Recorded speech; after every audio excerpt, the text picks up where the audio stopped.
السلام علیکم بھائیو، آج میں نیو ٹاپک کے ساتھ حاضر ہوا ہوں جو اپنے دور میں بہت بہادر تھا، اور میں جس شخص کے بارے میں بتانے جا رہا ہوں اس کا نام محمد بن قاسم۔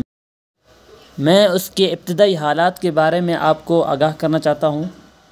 محمد بن قاسم اسلام کا وہ کمسن مجاہد ہے جو صرف 17 سال کی عمر میں لشکر اسلام لے کر ہندوستان کی بندرگاہ دیبل پر حملہ آور ہوا اور دیبل کو فتح کرتا ہوا ہندوستان میں اسلام کی عظمت کے جھنڈے گاڑتا ہوا چلا گیا۔ اس نے سندھ میں عادلانہ نظام کی بنیاد ڈالی اور جلد ہی اہل ہند کے دلوں میں گھر کر لیا۔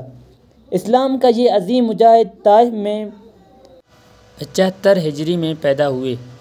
محمد بن قاسم کا والد قاسم بن محمد بصرہ کا حاکم تھا، اس لیے محمد بن قاسم کی تربیت بصرہ میں ہوئی۔ محمد بن قاسم ابھی کمسن ہی تھا کہ اس کے والد کی وفات ہو گئی۔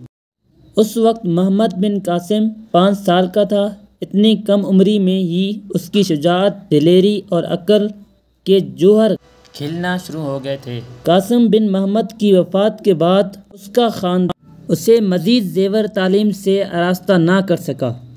فوج میں وہ انتہائی تجربہ کار اور قابل جرنیلوں کی ماتحتی میں خدمات انجام دیتا رہا۔ اور بھائیو، اگلا پارٹ دیکھنے کے لیے چینل کو ضرور سبسکرائب کریں اور اپنا خیال رکھیے۔